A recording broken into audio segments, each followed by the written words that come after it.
नमस्कार मित्रों, चैनल आप सभी का हार्दिक स्वागत करता है। आज के वीडियो में हम विद्यालय में होने वाली नेट परीक्षा से संबंधित महत्वपूर्ण बिंदु तथा सरल ऐप पर किए जाने वाले कार्य यानी विद्यार्थियों की उपस्थिति, अनुपस्थिति, आईडी को चेक, ओएमआर शीट को स्कैन, डाटा सबमिट आदि प्रक्रियाओं को समझने वाले हैं। आपके मंडल या जनपद में होने वाली परीक्षा की तिथि आप इस सूची से देखकर पता लगा सकते हैं। जैसा कि आप जानते हैं कि इस परीक्षा को 2 दिवसों में आयोजित कराना है। पहले दिन कक्षा 1 से 3 तथा दूसरे दिवस कक्षा 4 से 8 तक की परीक्षा होनी है। अब हम एग्जाम दिवस के समय विभाजन को समझ लेते हैं। कक्षा 1 से 3 तक के लिए आकलन का समय सुबह 9 से 10:30 तक, स्कैन का समय सुबह 10:30 से 11:30 तक निर्धारित है। कक्षा 4 से 8 तक के लिए आकलन का समय सुबह 8:50 से 10:20 तक है, जिसे कि इस प्रकार से बांटा गया है। सुबह 8:50 से 9 तक ओएमआर शीट भरना, 9 से 10 तक आकलन करना, 10 से 10:20 तक शीट पर गोले भरना। इसके बाद शीट को स्कैन करने का समय सुबह 10:20 से 12:30 तक निर्धारित किया गया है। हमें अपने विद्यालयों में कक्षा 1 से 5 तक के लिए हिंदी तथा गणित की परीक्षा और कक्षा 6 से 8 तक के लिए विज्ञान तथा गणित की परीक्षा आयोजित करानी है। यह महत्वपूर्ण बात है कि कक्षा 1 से 3 तक अध्यापक छात्रों से पूछकर स्वयं ओएमआर शीट को फिल करेंगे, जबकि कक्षा 4 से 8 तक अध्यापक छात्रों को पहले ओएमआर शीट को फिल करना बताएंगे। ओएमआर शीट को भरने के लिए सिर्फ काले बाल पेन का ही इस्तेमाल करना है। कक्षा 1 से 3 की ओएमआर शीट में एक साथ 8 बच्चों का डाटा फीड हो जाएगा, जिसमें कि 13 प्रश्न सम्मिलित होंगे। इसलिए 8 बच्चों पर एक ओएमआर शीट दी जाएगी। कक्षा 4 से 8 तक के लिए प्रत्येक छात्र को एक ओएमआर शीट दी जाएगी, जिसमें कि 30 प्रश्नों के उत्तर फिल करने होंगे। ऑप्शंस को पूरी तरह से ब्लैक पेन से फिल करना होगा। अब हम सरल ऐप पर होने वाले काम को समझ लेते हैं।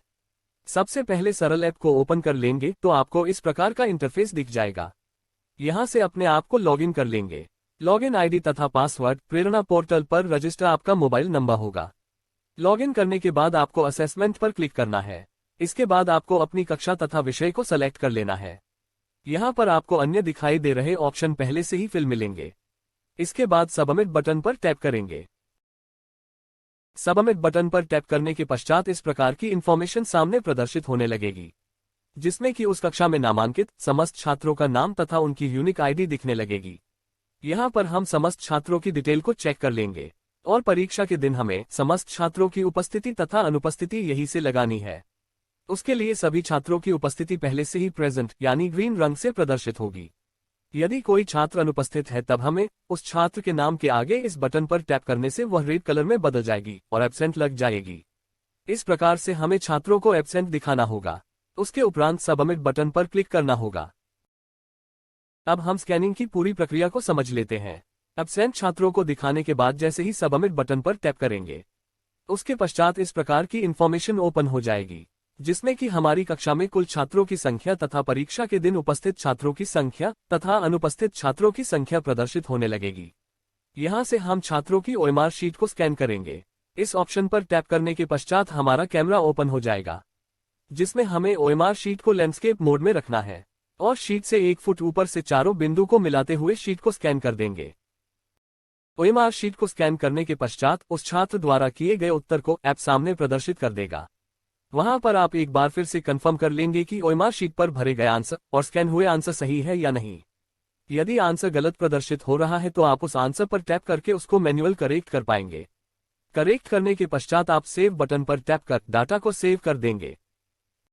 ओएमआर शीट स्कैन करने के पश्चात आप रिव्यू स्कैन डाटा पर टैप करके स्कैन किए गए डाटा को पुनः चेक कर पाएंगे।